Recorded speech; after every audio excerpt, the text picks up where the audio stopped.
while me eating my beef jerky. So here's an interesting one for you.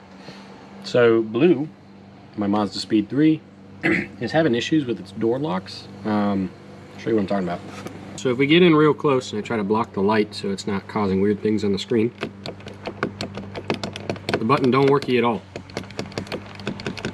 which is great. The lock button used to work when I first bought the car. The unlock button has always not. And as you can see over here, both lock and unlock work on the passenger side. I don't know for sure, but I'm fairly certain they're off of the same fuse. I think it's front and rear fuses. Anyways, so we're gonna do something pretty fun and interesting. We're gonna take apart the door lock, like the little push button, and I want to see if I can clean the contacts and if that'll fix the problem. Because I was doing a little bit of Googling, and there was somebody else online that posted about how you just took apart the switch, cleaned it, and put it back together, and it worked totally fine. So start out with, right, we look underneath here, there's like a thin plastic plate on the inside, and there's going to be a screw behind this plate that we need to get to pull this whole piece out. And so basically I'm going to get a flathead screwdriver, and I think I start from the left here.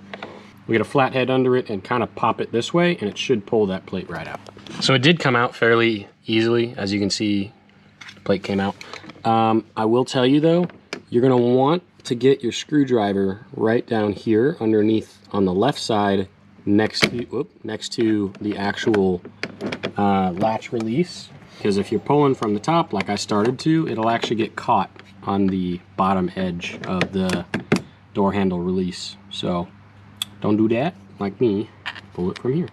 Go ahead and get this unscrewed, and it should just kind of like pop out on its own here. Try to keep that screw from falling everywhere. So I just kind of put my screwdriver into the front and pulled that way, and it should just slide out. We don't need to take it all the way out, just enough to be able to get to the back here, because there is a plug that runs off of the button itself. So we're going to undo the plug, and then there should just be a couple tabs back here to slide the button out. I'll show you those. I'll show you those once I get it out, because I'm a singular person and without a cameraman, and it's really difficult to hold a camera and do things at the same time. Button is out.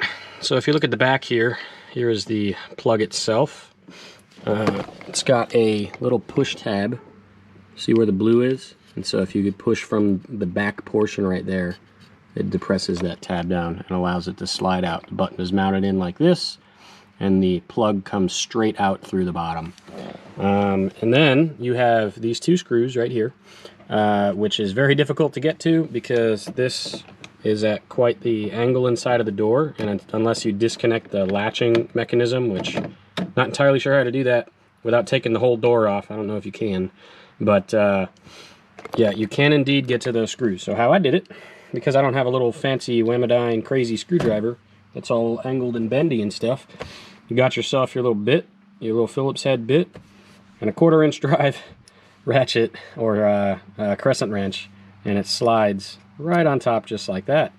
And so what you can indeed do is you have your little screw head, you just kind of put it on and then use your bit to take it out. So next step, we got this plug here. You can see the edges of the plug. There's little plastic tabbies. So I'm gonna go inside and we're gonna pull these two pieces apart and see what we can do about cleaning it. So let's do it. Okay, I know this is gonna be coming in a little sideways for you, but here we are on my table of doom inside. So we've got 4 of these little tabs, 2 on each side. So what you wanna do is kind of get a little teeny tiny screwdriver and just kind of work the plastic gently, trying not to break it until it's over top of that tab. And do that the same with both, kind of continuously pulling down on the left while also, so there's one, pushing away on the other side. So with a little bit of effort, out comes the innards. And so this ends up sitting in just like that, this little silicone piece. And then of course you have your lock, which only goes in, or your plug side, which only goes in one direction. It's got this little tab at the top and on the bottom, but then it's also got this little cutout on the circuit board, and that cutout matches up with only one direction of the thing. So go ahead and pull that out.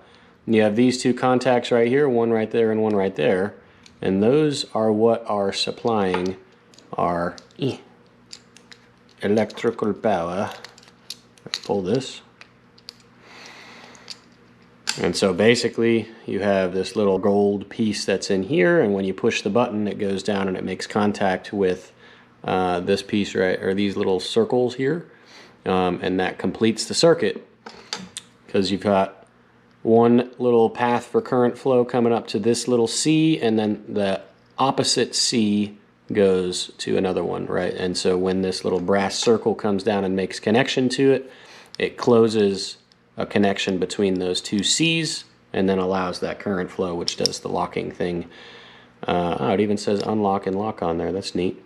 So anyways, all I'm going to do is I'm going to get a little bit of isopropyl alcohol, and I'm going to clean up these gold pads, and hopefully that will be enough to fix my problem.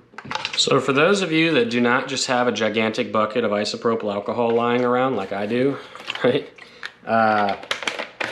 It's very, very cheap to buy. I wouldn't really use anything else. You know, I guess you could use probably like Windex or something like that. The reason why you want to use isopropyl though, especially on electronics, is because it doesn't leave any residue behind, which makes it really, really good for cleaning. Because if it leaves a residue, well, no, it's not, your electronics are not going to be doing what you expect them to do once you clean them off, you know what I'm saying? Because it's leaving stuff behind and breaking that contact.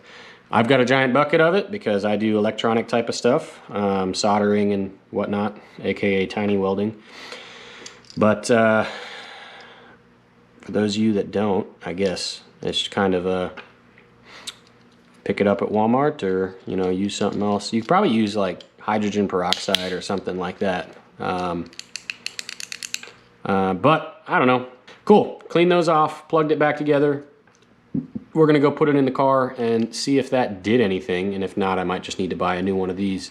I don't know. Obviously, it's very highly recommended to unplug your car's battery before you do stuff with electrical. I did not do that. Holy shit, it worked. Wow. Oh, that's so sick. All right. I don't really know what I was expecting. I will say though that opening up that switch, I thought that the contacts would have been very obviously dirty, you know, because looking at it, they did not look very, they didn't have anything on them, right?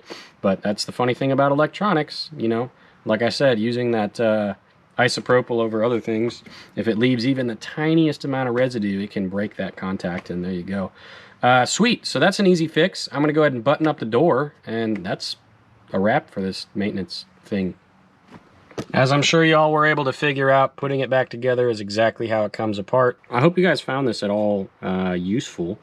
I was a little bit skeptical when I was trying it, but happy to put it out there for you guys. If you don't own a Mazda, I'm sure that this works on legitimately all cars. And I'm starting to be a little upset with the fact that I replaced my front door locks on my old Mazda when I started having some issues with it, because it very well could have been fixed by just doing that. And as you can see, it took me approximately 10 minutes, maybe 20. Hope you guys found something useful with this video. And if you have any questions, drop it down in the comment section, and I'll see you in the next maintenance episode. See you guys next time. Midnight Sun out.